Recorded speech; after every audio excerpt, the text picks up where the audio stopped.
সুপথের ডাককে তুমি বোঝো না, মিনারের সুর কি তুমি শোনো না। আসসালামু আলাইকুম ওয়া রাহমাতুল্লাহি ওয়া বারাকাতুহু। বিসমিল্লাহ ওয়াল হামদুলিল্লাহ ওয়াস সালাতু ওয়াস সালামু আলা রাসূলিল্লাহ। প্রিয় দর্শক, মাহে রমাদানের শুভেচ্ছা জানিয়ে শুরু করছি আপনাদের প্রিয় চ্যানেল জিটিভির পর্দায় মাহে রমাদানের বিশেষ আয়োজন বিআরবি কেবলস নিবেদিত সরাসরি প্রশ্নোত্তরমূলক অনুষ্ঠান জিজ্ঞাসা ও জবাব, powered by BRB hospital limited. প্রিয় দর্শক, পুরো রমাদান জুড়েই আমরা আছি আপনাদের সাথে আপনাদের জীবন ঘনিষ্ঠ প্রশ্নের সারাই সমাধান দেওয়ার জন্য। তারই ধারাবাহিকতায় আজকেও আমরা আছি আপনাদের সাথে। এই অনুষ্ঠানে আপনারাও অংশগ্রহণ করতে পারেন। অংশগ্রহণ করার জন্য টিভি স্ক্রিনে দেওয়া নাম্বারে কল করুন এবং আপনাদের জীবন ঘনিষ্ঠ প্রশ্নের সারাই সমাধান জানুন। প্রিয় দর্শক, প্রতিদিন আমরা একটি সুনির্দিষ্ট বিষয়ের আলোচনার মাধ্যমে আমাদের অনুষ্ঠান শুরু করে থাকি। তারই ধারাবাহিকতায় আজকে আমরা আলোচনা করব আত্মীয়তার সম্পর্ক রক্ষার গুরুত্ব। আজকে আপনাদের সাথে আছি আমি মোয়াজ্জেম হোসাইন, আর আপনাদের জীবন ঘনিষ্ঠ প্রশ্নের সেরাই সমাধান দেওয়ার জন্য আমাদের স্টুডিওতে আমন্ত্রিত হয়েছেন দেশের বিদগ্ধ একজন ইসলামিক স্কলার। আমাদের সাথে আছেন শেখ ডক্টর মুফতি আবু সাঈদ খান স্যার। আসসালামু আলাইকুম রহমতুল্লাহ। ওয়ালাইকুম আসসালাম রহমতুল্লাহ। স্যার কেমন আছেন? আলহামদুলিল্লাহ। স্যার, আমাদের আজকের প্রাসঙ্গিক বিষয় হচ্ছে আত্মীয়তার সম্পর্ক রক্ষার গুরুত্ব। আলহামদুলিল্লাহ রব্বিল আলামিন ওয়াসসালাতু ওয়াসসালামু আলা আশরাফিল আম্বিয়া ওয়াল মুরসালিন ওয়া আলা আলিহি ওয়া আসহাবিহি আজমাইন। আত্মীয়তার সম্পর্ক ইসলামের গুরুত্বপূর্ণ যে সকল পারস্পরিক সম্পর্কের অনুষঙ্গ, এর মধ্যে একটি অন্যতম বিষয় হচ্ছে আত্মীয়তা। আরবিতে এটাকে বলা হয় আল কারাবা বা আল আরহাম। তো এই আত্মীয়তার সম্পর্ক সাধারণত তিন ধরনের হতে পারে। একটা হচ্ছে রক্ত সম্পর্কীয় আত্মীয়, আর এক ধরনের আত্মীয় হচ্ছে যেটা দুধ পান সংক্রান্ত আত্মীয়, আরেকটা আমাদের যেটাকে আমরা আল মুসাহারা আরবিতে বলা হয় বৈবাহিক সম্পর্কের ভিত্তিতে আত্মীয়তা তৈরি হয়। তো এই তিন ধরনের আত্মীয়তা ইসলামী শরীয়তে যে তৈরি হওয়ার ব্যাপারে পারস্পরিক সম্পর্কের ভিত্তি হিসেবে সাব্যস্ত হয়। তার মধ্যে ইসলাম সবচেয়ে বেশি গুরুত্ব দিয়েছেন রক্ত সম্পর্কীয় আত্মীয়তাকে, এরপরে দুধ পান সংক্রান্ত আত্মীয়তার সম্পর্ককে, তারপর হচ্ছে বৈবাহিক সম্পর্কের ভিত্তিতে। কোরআনে কারিমে আল্লাহ তাআলা সূরা নিসা, যেখানে মানুষকে সৃষ্টির সূচনা কিভাবে হয়েছে সেই প্রসঙ্গে যখন আল্লাহ তাআলা আলোচনা করছেন, আল্লাহ তাআলা বলেন, ইয়া আইয়ুহান নাস ইন্না খালাকনাকুম মিন যাকারিন ওয়া উনসা ওয়া জাআলনাকুম শুউবান ওয়া কাবাইলা লিতাআরাফু ইন্না আকরামাকুম ইনদাল্লাহি আতকাকুম। এটা হচ্ছে সূরা হুজুরাতে, যে সেখানে সবচেয়ে সম্মানিত ব্যক্তি হচ্ছে যিনি তাকওয়াবান। তো সূরা নিসার শুরুতে আল্লাহ তাআলা বলেন, ইয়া আইয়ুহান নাসু তাকু রাব্বাকুমুল্লাযী খালাকাকুম মিন নাফসিন ওয়াহিদা ওয়া খালাকা মিনহা যাওজাহা ওয়া বাসসা মিনহুমা রিজালান কাসীরান ওয়া নিসা ওয়াত্তাকুল্লাহাল্লাযী তাসাআলুনা বিহি ওয়াল আরহাম। একজন দর্শক অপেক্ষা করছেন। আসসালামু আলাইকুম ওয়া রাহমাতুল্লাহি ওয়া বারাকাতুহু। জি দর্শক, আপনার নাম বলে প্রশ্ন করুন। আসসালামু আলাইকুম রহমতুল্লাহ। জি হুজুর, আসসালামু আলাইকুম হুজুর। ওয়ালাইকুম আসসালাম রহমতুল্লাহ। জি প্রশ্ন করুন। জি হুজুর, মাসুম কুমিল্লা ধর্মপুর থেকে। জি জি মাসুম ভাই বলুন। সংক্ষেপে বলতেছি হুজুর। জি। প্রথম প্রশ্নটি হলো, নামাজে হাত কোথায় বাঁধো? তিরমিজি শরীফ প্রথম খণ্ড 59 পৃষ্ঠা। জি। তিরমিজি শরীফ প্রথম খণ্ড 59 পৃষ্ঠা। বুখারী শরীফ প্রথম খণ্ড 159 পৃষ্ঠা। বুখারী শরীফ প্রথম খণ্ড 159 পৃষ্ঠা। মুহাম্মদ সাল্লাল্লাহু আলাইহি ওয়াসাল্লামের সাহাবীরা নাভির নিচে হাত বাঁধতেন নামাজে। মুহাম্মদ সাল্লাল্লাহু আলাইহি ওয়াসাল্লাম সাহাবীরা নাভির নিচে হাত বাঁধতেন। এই সম্পর্কে বলবেন কি, হাত কিভাবে বাঁধতেন, কোথায় বাঁধতেন? আচ্ছা আচ্ছা, ঠিক আছে। আর দ্বিতীয় প্রশ্নটি পবিত্র কোরআন থেকে সূরা ইউনূস আয়াত 3 অধ্যায় 10। সূরা নূহ, সূরা ইউনূস আয়াত 3 আচ্ছা অধ্যায় 10। আল্লাহ আরশের উপর সমাসীন হয়েছেন। এবং আরেক জায়গায় আছে সূরা কাফ আয়াত 16 অধ্যায়, সূরা কাফ আয়াত 16 কাফ। জি। আল্লাহ মানুষের গলার ধমনীর চেয়েও কাছে অবস্থান করেন। আমার প্রশ্ন, আল্লাহ থাকেন কোথায়? এই আয়াত অনুযায়ী আমার প্রশ্ন, কোথায় থাকেন? আচ্ছা ঠিক আছে, অসংখ্য ধন্যবাদ স্যার। আমাদের মাসুম ভাইয়ের প্রশ্ন ছিল যে, আচ্ছা আরেকজন দর্শক অপেক্ষা করছেন। আসসালামু আলাইকুম রাহমাতুল্লাহ। জি দর্শক, আপনার পরিচয় দিয়ে প্রশ্ন করুন।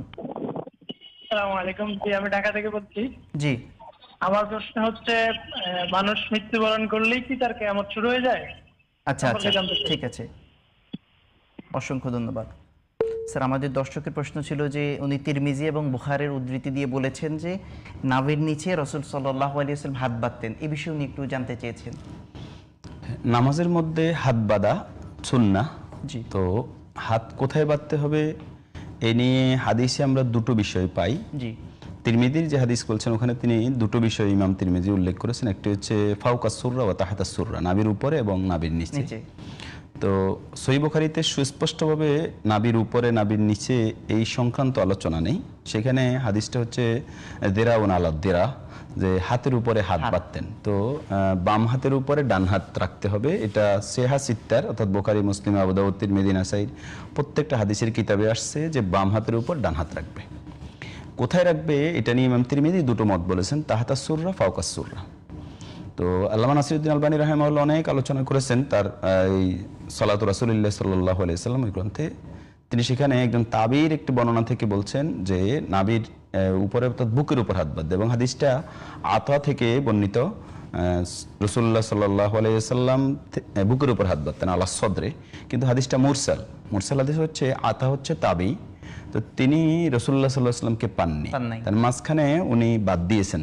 অর্থাৎ যে হাদিসের মাঝখানে বর্ণনাকারী বাদ পড়েছে, তো এই হাদিসকে উসুলে হাদিসের পরিভাষায় মুরসাল বলে। তার মানে এটার সনদের বিচ্ছিন্নতা আছে, অতএব এটাকে মুহাদ্দিসদের বিশাল অংশ তারা এটাকে সহিহ বলেনি, যে এটা এখানে সম্ভাবনা থাকতে পারে যে ভুল শুনেছেন অথবা এটা কার কাছে শুনেছেন সেটা আমরা জানি না। তো ফলে এই বুকের উপরে হাত বাঁধাকে ইমাম আহমদ ইবনে হাম্বল বিদআত বলেছেন।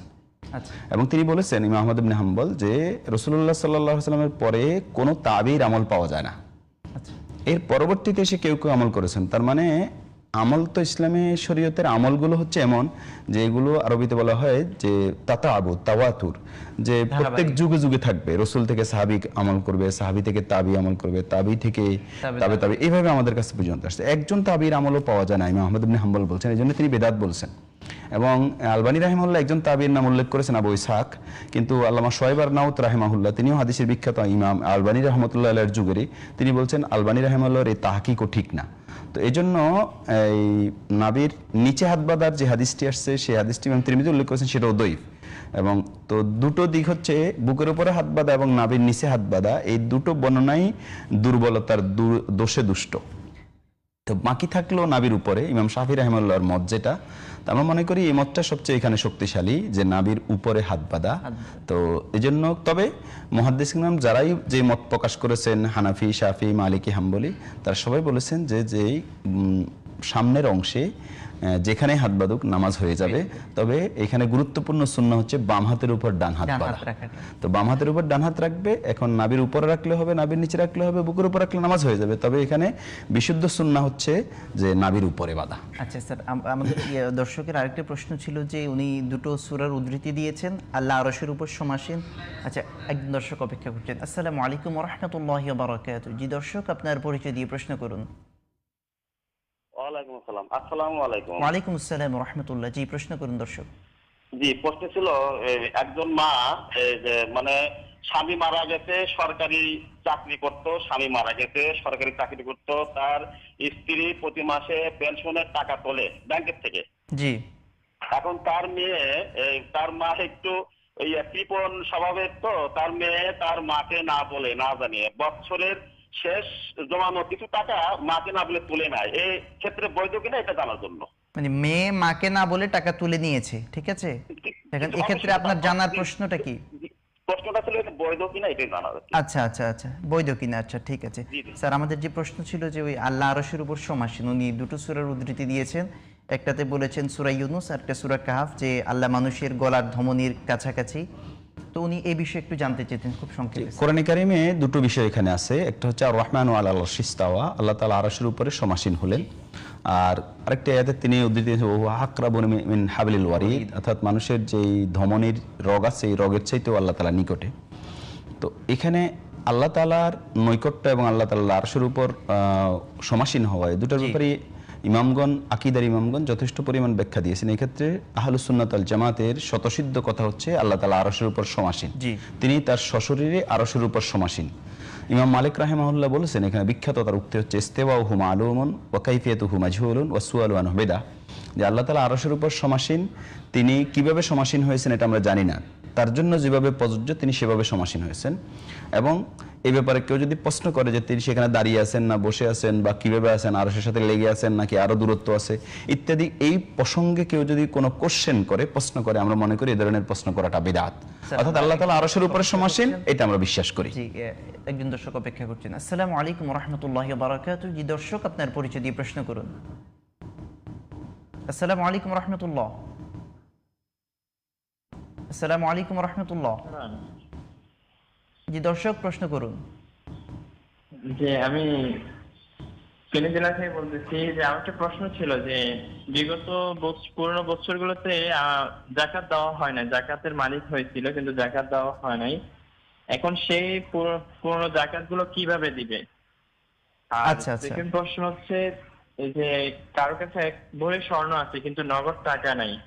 এক ভরি স্বর্ণ আছে, জি, নগদ টাকা নাই। জি।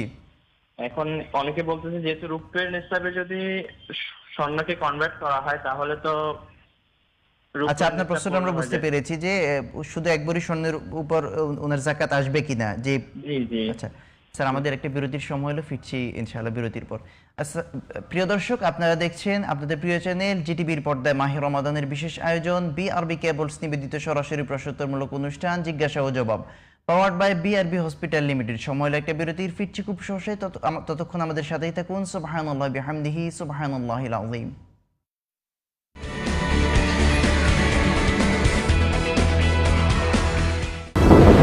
বৈরী আবহাওয়া, সাথে প্রিয়জনের অসুস্থতা, এমন কঠিন সময়ে আমরা বন্ধুর মতো পাশে আছি। সিদ্ধান্ত নেই দ্রুত। হ্যালো স্যার, পেশেন্টের অবস্থা ক্রিটিক্যাল, ওটিতে মুভ করছি।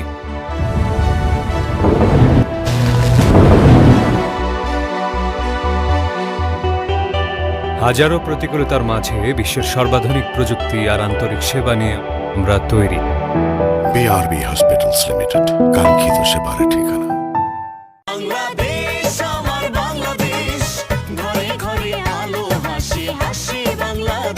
সত্যি হাসে বাংলাদেশ, বিআরবি কেবলসের ছোঁয়ায়।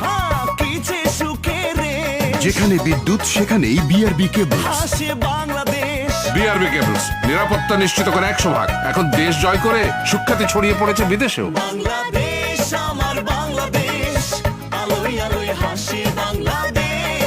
বিআরবি কেবলস অন্যতম বিশ্বে বাংলাদেশের শীর্ষে। বৈরী আবহাওয়া, সাথে প্রিয়জনের অসুস্থতা, এমন কঠিন সময়ে আমরা বন্ধুর মতো পাশে আছি। সিদ্ধান্ত নেই দ্রুত। হ্যালো স্যার, পেশেন্টের অবস্থা ক্রিটিক্যাল, ওটিতে মুভ করছি।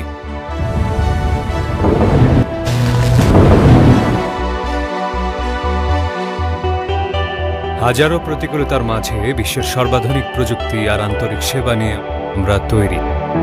বিআরবি হসপিটালস লিমিটেড, কাঙ্ক্ষিত সেবার ঠিকানা।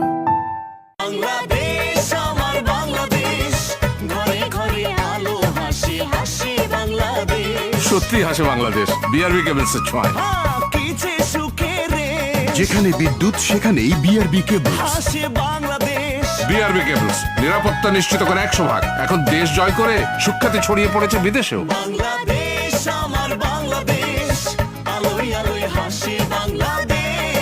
বিআরবি কেবলস অন্যতম বিশ্বে বাংলাদেশের শীর্ষে। বৈরী আবহাওয়া, সাথে প্রিয়জনের অসুস্থতা, এমন কঠিন সময়ে আমরা বন্ধুর মতো পাশে আছি।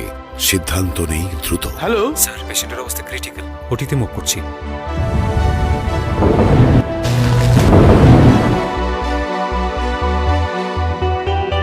হাজারো প্রতিকূলতার মাঝে বিশ্বের সর্বাধুনিক প্রযুক্তি আর আন্তরিক সেবা নিয়ে আমরা তৈরি। বিআরবি হসপিটালস লিমিটেড, কাঙ্ক্ষিত সেবার ঠিকানা।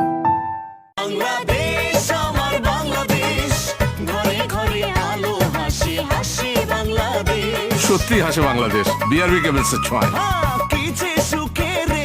যেখানে বিদ্যুৎ সেখানেই বিআরবি কেবলস।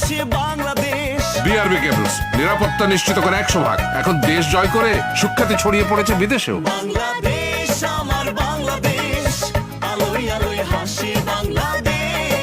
বিআরবি কেবলস অন্যতম বিশ্বে বাংলাদেশের শীর্ষে। বৈরী আবহাওয়া, সাথে প্রিয়জনের অসুস্থতা, এমন কঠিন সময়ে আমরা বন্ধুর মতো পাশে আছি।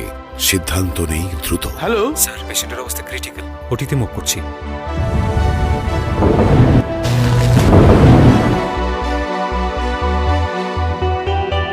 হাজারো প্রতিকূলতার মাঝে বিশ্বের সর্বাধুনিক প্রযুক্তি আর আন্তরিক সেবা নিয়ে আমরা তৈরি। বিআরবি হসপিটালস লিমিটেড, কাঙ্ক্ষিত সেবার ঠিকানা।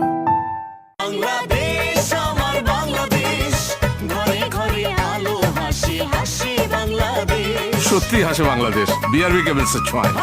কি যে সুখে রে, যেখানে বিদ্যুৎ সেখানেই বিআরবি কেবলস। হাসে বাংলাদেশ। বিআরবি কেবলস, নিরাপত্তা নিশ্চিত করে 100 ভাগ। এখন দেশ জয় করে সুখ্যাতি ছড়িয়ে পড়েছে বিদেশেও। বাংলাদেশ আমার বাংলাদেশ, আলোয় আলোয় হাসি বাংলাদেশ। বিআরবি কেবলস অন্যতম বিশ্বে বাংলাদেশের শীর্ষে।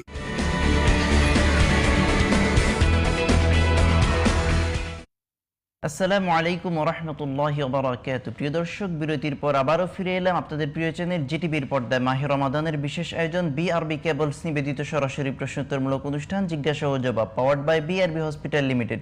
প্রিয় দর্শক, আপনারা অনুষ্ঠানে অংশগ্রহণ করতে পারেন। অংশগ্রহণ করার জন্য টিভি স্ক্রিনের নাম্বারে কল করুন। আমরা ইনশাআল্লাহ আপনাদের প্রশ্নের সেরাই সমাধান দেব। স্যার, আমাদের বিরতির পূর্বে একজন দর্শকের প্রশ্ন ছিল যে আরশ সংক্রান্ত আপনি আলোচনা করছিলেন। হ্যাঁ, আমরা বলছি যে আল্লাহ তাআলা আরশের উপর সমাসীন, তিনি কিভাবে সমাসীন আছেন এটা আমরা জানি না, তবে এটার উপর ঈমান আনা অপরিহার্য যে আরশের উপর সমাসীন। আবার তিনি প্রত্যেক মানুষের খুবই নিকটে, একেবারে তার ধমনীর নিকটবর্তী অবস্থানে আছেন। এটার ব্যাখ্যা হচ্ছে তার দৃষ্টিশক্তি, তার জ্ঞান, তার নিয়ন্ত্রণ, তার শ্রবণ শক্তি প্রত্যেকটাই হচ্ছে একেবারে সর্বত্র বিরাজমান। কিন্তু আমাদের সমাজে এই কিছু মানুষ এটা বিশ্বাস করে যে আল্লাহ তাআলা সশরীরে সব জায়গায় বিরাজমান। এটা ঠিক না, এটা হচ্ছে সর্বেশ্বরবাদ যারা বিশ্বাসী, মূলত এটা একটা আকীদা, এটা ভ্রান্ত আকীদা। সর্বেশ্বরবাদ, সর্ব জায়গায় ঈশ্বর আছে। যেমন আমাদের দেশে একটা কবিতা আছে, দেখবেন, সর্প হইয়া দংশন করো, ওজা হইয়া ঝাড়ো। তার মানে আল্লাহ একবার সাপ হয়, সাপে আশ্রয় নেয়, আবার ওজা হইয়া ঝাড়ে। তার মানে প্রত্যেকটা ক্ষেত্রে স্রষ্টার উপস্থিতি সশরীরে, এটা একটা ভ্রান্ত আকীদা। বরং কোরআনে কারিমে আছে রব্বানা ওয়াসি'তা কুল্লা শাইইন রাহমাতাও ওয়া ইলমা, আপনার রহমত এবং আপনার জ্ঞান সকল জায়গায় বিরাজমান। এবং সবচেয়ে খুব সুন্দর ব্যাখ্যা আল্লাহ তাআলা দিয়েছেন কোরআনে কারিমে সূরা তাহা। মুসা এবং হারুন আলাইহিস সালাম, তারা দুজনকে যখন আল্লাহ তাআলা ফেরাউনের কাছে যেতে বললেন দাওয়াত দেওয়ার জন্য, তো আল্লাহ তাআলা বলছেন ইন্নী মাআকুমা, আমি তোমাদের দুজনের সাথে আছি। তো কিভাবে আছি?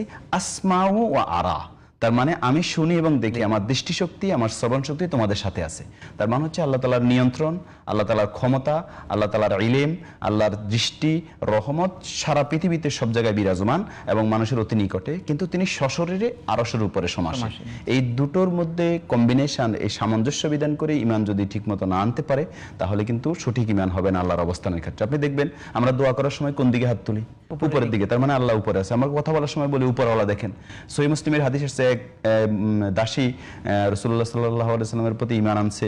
এই কথা বলার পর আল্লাহ রাসূল জিজ্ঞাসা করেছে যে আল্লাহ কোথায় আছে? সে বলছে ইলাস সামা, ফিস সামা, আসমানে আছে। আল্লাহ রাসূল তখন বলছে যে এ মুমিন, একে আজাদ করে দাও, তার মানে একটু স্বাধীন করে দাও। তার মানে হচ্ছে আল্লাহ তাআলা উপরে। রাসূলুল্লাহ সাল্লাল্লাহু আলাইহি ওয়াসাল্লাম মেরাজে কোথায় গেলেন? উপরে। তো তার মানে হচ্ছে আল্লাহ তাআলা উপরে, এবং এটা উপরে বিশ্বাস করতে হবে। পাশাপাশি আল্লাহ তাআলা সর্বত্র বিরাজমান, তার দৃষ্টি, তার রহমত। যদি এটা না করা হয় তাহলে তো আপনার পেটের মধ্যে অথবা এমন অসংখ্য নোংরা জায়গা আছে, আপনি কি বলবেন যে সেখানে আল্লাহ তাআলা সশরীরে বিরাজমান? না, সেখানে আল্লাহর দৃষ্টি আছে, নিয়ন্ত্রণ আছে, সব আছে, কিন্তু আল্লাহ সশরীরে আরশের উপরে বিরাজমান। স্যার, আমাদের আরেকজন দর্শকের প্রশ্ন ছিল যে মানুষের মৃত্যুর পরে কি তার কিয়ামত শুরু হয়ে যায়? হ্যাঁ, রাসূলুল্লাহ সাল্লাল্লাহু আলাইহি ওয়াসাল্লাম হাদিসে আসছে, কোনো ব্যক্তি যদি মৃত্যুবরণ করে সাথে সাথে তার কিয়ামত শুরু হয়ে যায়। তার মানে কিয়ামত বলতে মৃত্যুর পরে আখিরাতের জীবন, এবং বারজাখী জীবনটা কিয়ামত দিয়ে শুরু। তো যার মৃত্যু হয়ে গেছে তার উপরে কিয়ামত কায়েম হয়ে গেছে। আচ্ছা স্যার, আরেকজন দর্শকের প্রশ্ন ছিল, একজন মা, ওনার হাজবেন্ড মারা গিয়েছে, গভর্নমেন্ট চাকরি করতেন, তো এখন মায়ের টাকাটা মেয়ে মাকে না জানিয়ে তুলে ফেলেছে। এই ক্ষেত্রে কি গুনাহ? এই ক্ষেত্রে যদি মা, যেহেতু টাকাটা হাজবেন্ডের জন্য বরাদ্দ ছিল গভর্নমেন্টের, হাজবেন্ড মরে যাওয়ার কারণে সরকারি নিয়ম অনুযায়ী এটা ওয়াইফ পাবে এবং মালিকানা ওয়াইফের। তো সেক্ষেত্রে যদি মেয়ে এই মাকে না জানিয়ে টাকা উঠায়, তো সাধারণত টাকা উঠানোর সিস্টেম তো হলো চেকের মাধ্যমে অথবা পেনশনের যে সকল ফর্ম আছে এগুলোর মাধ্যমে উঠাবে। তো এটা মা অনুমতি না দিলে মেয়ে কিভাবে উঠাবে, এটা একটা প্রশ্ন। আর যদি এটা ঘটেও থাকে এবং এক্ষেত্রে যদি মায়ের অনুমতি না থাকে বা মা এক্ষেত্রে সন্তুষ্ট না থাকে, তাহলে জায়েজ নেই, যেহেতু মাটা হচ্ছে এই টাকার অধিকারী। আরেকজন দর্শকের প্রশ্ন ছিল যে বিগত বছরে ওনার উপর যাকাত ফরজ ছিল, উনি আদায় করেননি, এখন এটা কিভাবে আদায় করবেন? দেখেন, যাকাত এটা একটা ফরজ ইবাদত, কারো উপর যদি জাকাত ফরজ হয় তার দায়িত্ব হচ্ছে তিনি হিসাব করে টাকাটা বের করে নেবেন যে তার উপর এই বছর কত টাকা জাকাত ফরজ হলো। এমনও হতে পারে যে এই বছর তিনি দিতে পারছেন না, তাহলে তিনি পরে দিবেন, কিন্তু হিসাব করে বের করে ফেলতে হয়। এই জন্য জাকাত দেরিতে আদায় করাও জায়েজ, আবার জাকাত অগ্রিম আদায় করাও জায়েজ। এবং একজন যদি এটা মনে করে যে আমার উপর তো অনেক সম্পদ আছে, আমার তো জাকাত ফরজ হবেই, তো বছরের শুরুতে একজন নিডি ব্যক্তি, একজন গরিব ব্যক্তি তার কাছে আসলো, তাকে তিনি টাকা দিয়ে দিলেন এবং তার টার্গেট হচ্ছে এটা তিনি জাকাতের টাকা হিসেবে দিয়েছেন নিয়ত, এবং বছর শেষে তিনি জাকাতের টাকা হিসেবে এটা হিসাব করে মাইনাস করতে পারবেন। তো ফলে অগ্রিমও দেওয়া যায়, দেরি করেও দেওয়া যায়, কিন্তু হিসাবটা করে ফেলতে হবে। যেহেতু তিনি কয়েক বছর জাকাত দেননি, এই অবস্থায় তার ওই মালের হিসাবগুলো তিনি বের করবেন, বের করে এবং সেটা কত টাকা জাকাত আসছে সেই হিসেবে এখন তিনি আদায় করে দিবেন। স্যার, আমাদের দর্শকের আরেকটা প্রশ্ন ছিল যে ওনার কাছে 1 ভরি স্বর্ণ আছে, নগদ টাকা নেই, তো উনি বললেন যে আমরা তো অনেক ওলামায়ে কেরাম বলে যে যদি রৌপ্যকে যদি মানে জাকাতের নিসাব হিসেবে ধরা হয় তাহলে তো 1 ভরি স্বর্ণের টাকার মধ্যেই জাকাত চলে আসে, এখন উনি কি করবেন? না, এই ক্ষেত্রে তার উপর জাকাত ফরজ হবে না। কারো কাছে যদি স্বর্ণ থাকে তাহলে তিনি স্বর্ণ দিয়েই নেসাব হিসাব করবেন, এবং সেই ক্ষেত্রে 7.5 ভরি স্বর্ণ না হলে তার উপর জাকাত ফরজ হবে না। স্যার, আমরা যে আজকে প্রাসঙ্গিক আলোচনায় ছিলাম আত্মীয়তার সম্পর্ক, যে আত্মীয়তার সম্পর্কের ব্যাপারে আমরা দুটো আয়াত আপনাদের সামনে পেশ করেছি। একটা সূরা হুজুরাতের 12 নম্বর আয়াত, সেখানে আল্লাহ তাআলা বলছেন, আল্লাহ তাআলা মানুষকে পরস্পর পরিচয়ের জন্য বিভিন্ন গোত্র এবং বিভিন্ন কবিলায় বিভক্ত করেছেন, তার মানে এই সম্পর্কটা মানুষের মধ্যে তৈরি হয়েছে। আর সূরা নিসার শুরুতে আল্লাহ তাআলা যেটা বলছেন, ওয়াত্তাকু, তোমরা আল্লাহ তাআলা ওয়াত্তাকু রাব্বাকুমুল্লাযী তাসাআলুনা বিহি ওয়াল আরহাম, এবং তোমরা আল্লাহ তাআলাকে ভয় করো এই ব্যাপারে যে আল্লাহ তাআলা তোমাদেরকে প্রশ্ন করবেন আত্মীয়তার সম্পর্কের ব্যাপারে। তো আল্লাহ তাআলা মানুষকে আত্মীয়তার সম্পর্কের ব্যাপারে কিয়ামতের দিন প্রশ্ন করবেন। তো ফলে এই আত্মীয়তার সম্পর্ক রক্ষা করা এটা ফরজ, এবং আত্মীয়তার সম্পর্ক বিচ্ছিন্ন করা এটা হারাম। এখন এই আত্মীয়তার সম্পর্ক প্রত্যেক দিক থেকে হতে পারে, রক্ত সম্পর্কীয় আত্মীয়তা, আবার মাতার দিক থেকে হতে পারে, পিতার দিক থেকে চাচা, দাদা, এরপরে ফুফাতো ভাই, মামাতো ভাই, ফুফাতো ভাই, চাচাতো ভাই, জ্যাঠাতো ভাই যেগুলোকে আমরা বলি, এবং পরবর্তী জেনারেশন। আবার মাতৃকুলীয় দিক থেকে মামা, খালা, নানা, নানি এবং মামাতো ভাই, খালাতো ভাই, বোন, এদের সাথে পরবর্তী জেনারেশন যে আত্মীয়তার সম্পর্ক, এটা হলো রক্ত সম্পর্কীয় আত্মীয়তা। তো এই আত্মীয়তার সম্পর্ক রক্ষা করা ইসলামে খুবই গুরুত্বপূর্ণ, এবং রাসূলুল্লাহ সাল্লাল্লাহু আলাইহি ওয়াসাল্লাম হাদিস, ইমাম বুখারী তার আদাবুল মুফরাদ গ্রন্থে হাদিস আনছেন যে লা ইয়াদখুলুল জান্নাতা কাতে, যে আত্মীয়তার সম্পর্ক যদি কেউ রক্ষা করে, চিহ্ন করে, তাহলে সে জান্নাতে প্রবেশ করবে না। আবার এই সহিহ তিরমিজি হাদিস বর্ণনা করেছেন যে খুব রাসূলুল্লাহ সাল্লাল্লাহু আলাইহি ওয়াসাল্লাম বলছেন যে আতিমুত তুআম, তোমরা মানুষকে আফশুস সালাম, তোমরা মানুষকে সালাম দাও, ও আতিমুত তুআম, এবং মানুষকে খাবার খাওয়াও, তারপর ওয়াসিলুল আরহাম, এবং আত্মীয়তার সম্পর্করা রক্ষা করো, ওয়াসাল্লু ওয়ান্নাসু নিয়াম, আর তোমরা নামাজ আদায় করো, মানুষ যখন ঘুমিয়ে থাকে, মানে শেষ রাতে নামাজ আদায় করো, তাহলে তাদখুলুল জান্নাতা বিসালাম, তোমরা খুব নিরাপত্তার সাথে, সালামের সাথে, জান্নাত, শান্তিতে তোমরা জান্নাতে প্রবেশ করবে। তো তাহলে আত্মীয়তার সম্পর্ক রক্ষা করা জান্নাতে যাওয়ার উপায়, আর আত্মীয়তার সম্পর্ক ছিন্ন করা জাহান্নামে যাওয়ার, জান্নাতে না যাওয়ার কারণ। এবং রাসূলুল্লাহ সাল্লাল্লাহু আলাইহি ওয়াসাল্লাম, সহিহ মুসলিমে একটা হাদিস আসছে যে আল্লাহ তাআলা বলছেন যে আত্মীয়তার সম্পর্ক রক্ষা করলো, আমি তার সাথে সম্পর্ক রক্ষা করলাম, আসিলু মান ওয়াসালা, যে আর যে আত্মীয়তার সম্পর্ক রক্ষা ছিন্ন করলো, আল্লাহ তাআলা তার সাথে সম্পর্ক ছিন্ন করেন। এটাকে এরকম গুরুত্ব দেওয়া হয়েছে। তো এই জন্য আত্মীয়তার সম্পর্ক রক্ষা করা এটা খুবই গুরুত্বপূর্ণ। কিন্তু আমাদের সমাজে আমরা যেটা দেখি যে সাধারণত যে আত্মীয় আমাদের সাথে ভালো সম্পর্ক রাখে, আমরাও তার সাথে ভালো সম্পর্ক রাখি, একটু সামান্য হয়তো ব্যতিক্রম মনে কষ্ট দিল, অথবা কটু কথা বললো, অথবা ঝামেলা করলো, সাথে সাথে তার সাথে আমরা সম্পর্ক ছিন্ন করে ফেলি। এবং কেউ যদি আমরা বলি যে ভাই আপনি আত্মীয়তার সম্পর্ক রক্ষা করুন, বলছে উনি তো রক্ষা করেন, আমি একা রক্ষা করবো কেন? এক্ষেত্রে রাসূলুল্লাহ সাল্লাল্লাহু আলাইহি ওয়াসাল্লামের একটা সুন্দর হাদিস আছে, আল আদাবুল মুফরাদ, ইমাম বুখারী রাহিমাহুল্লাহ আনছেন।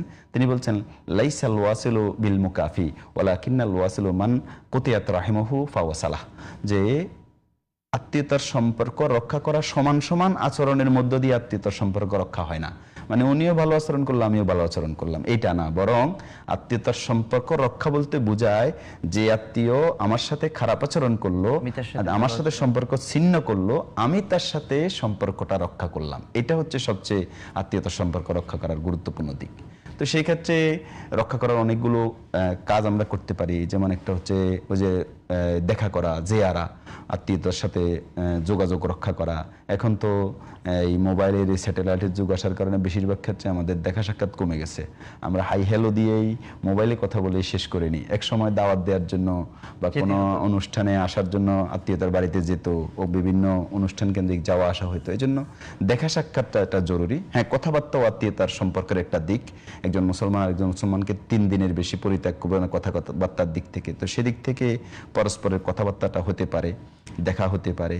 এরপরে হলো তারা যদি কোনো বিপদ আপদে পরে তাদেরকে সাহায্য সহযোগিতা করা, এবং এরপর হলো খরচ করা। কোরআনে কারিমে আল্লাহ তাআলা বলছেন যে ইয়াসআলুনাকা মাযা ইউনফিকুন, যে হে রাসূল আপনাকে মানুষ জিজ্ঞাসা করবে যে তারা কি খরচ করবে, তখন কুল মা আনফাকতুম মিন খাইরিন ফালিল ওয়ালিদাইনি ওয়াল আকরাবিন, যে তুমি যা খরচ করবে সেটা তোমার পিতামাতার জন্য এবং নিকট আত্মীয়দের জন্য খরচ করবে। তার মানে আত্মীয়দের জন্য খরচ করা এটাও আত্মীয়দের একটা হক। এবং সহিহ মুসলিমে হাদিস আসছে, আল্লাহ রাসূল সাল্লাল্লাহু আলাইহি ওয়াসাল্লাম বলছেন, তুমি যদি সাধারণ কোনো ব্যক্তিকে সদাকা করো তাহলে ফাহিয়া সদাকা, আর যদি সেটা তোমার আত্মীয় কাউকে দাও তাহলে সেটা সদাকাতুন ওয়া সিলাতুন। স্যার, প্রাসঙ্গিক আরেকটা বিষয় আপনার কাছে জানতে, সেটা হলো দেখা যায় যে আমরা অনেকে আত্মীয় স্বজন বিপদে পড়লে তার থেকে আমরা দূরে সরে যাই, কিন্তু রাসূল সাল্লাল্লাহু আলাইহি ওয়াসাল্লাম হাদিস তো এই বিষয়ে আমাদেরকে বলে যে বিপদের সময় সবচেয়ে বেশি অগ্রগামী হওয়া। এটাই বলছি যে আত্মীয়দেরকে সদাকা করলে সেখানে দুটো সওয়াব, একটা সওয়াব হচ্ছে সে সদাকার সওয়াবই পাবে, আবার সে আত্মীয়তার সম্পর্ক রক্ষার সওয়াব পাবে। আমরা যেটা করি, আমাদের সাধারণত আত্মীয়দের সাথে যখন বিপদে পড়ে তখন আমরা দূরে সরে পড়ি। আমরা মনে করি যে এই সময় আমার কাছে সাহায্য চাইবে। বরং আবার এটাও আছে আমাদের সমাজে, এখনো এতটুকু আছে, আত্মীয়দের বিপদ আপদে আত্মীয়রা এগিয়ে আসেন, এটাও আছে। বরং এটা হচ্ছে সবচেয়ে বেশি দাবি, কারণ সাধারণ মানুষের একজনের বিপদ আপদে তো মুমিন হিসেবে আমাদের এগিয়ে যাওয়া উচিত। তো সেক্ষেত্রে আত্মীয়দের জন্য এগিয়ে আসা তো আরো বেশি দায়িত্বের মধ্যে পড়ে।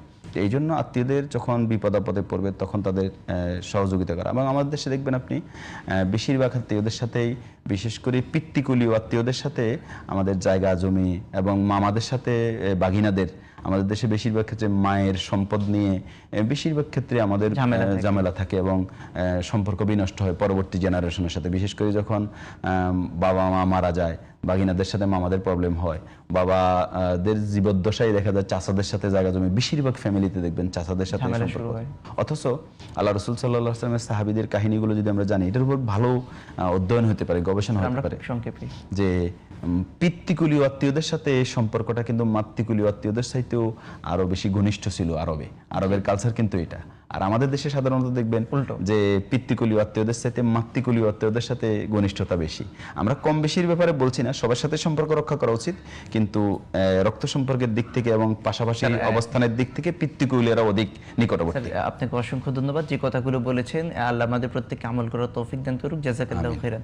প্রিয় দর্শক, আপনারা দেখছেন আপনাদের প্রিয় চ্যানেল জিটিভির পর্দায় মাহে রমাদানের বিশেষ আয়োজন বিআরবি কেবলস নিবেদিত সরাসরি প্রশ্নোত্তরমূলক অনুষ্ঠান জিজ্ঞাসা ও জবাব, powered by BRB hospital limited. আজকের অনুষ্ঠান শেষ করতে হচ্ছে, দেখা হবে আগামী দিন একই সময়ে একই টেলিভিশনের পর্দায়। ততক্ষণ আল্লাহ রাব্বুল আলামিন আমাদের প্রত্যেককে ভালো রাখুন, সুস্থ রাখুন। সুবহানাকাল্লাহুম্মা বিহামদিকা আশহাদু আল্লা ইলাহা ইল্লা আনতা আস্তাগফিরুকা ওয়া আতুবু ইলাইক। আসসালামু আলাইকুম ওয়া রাহমাতুল্লাহি ওয়া বারাকাতুহু। মিনারের সুর কি তুমি শোনো না?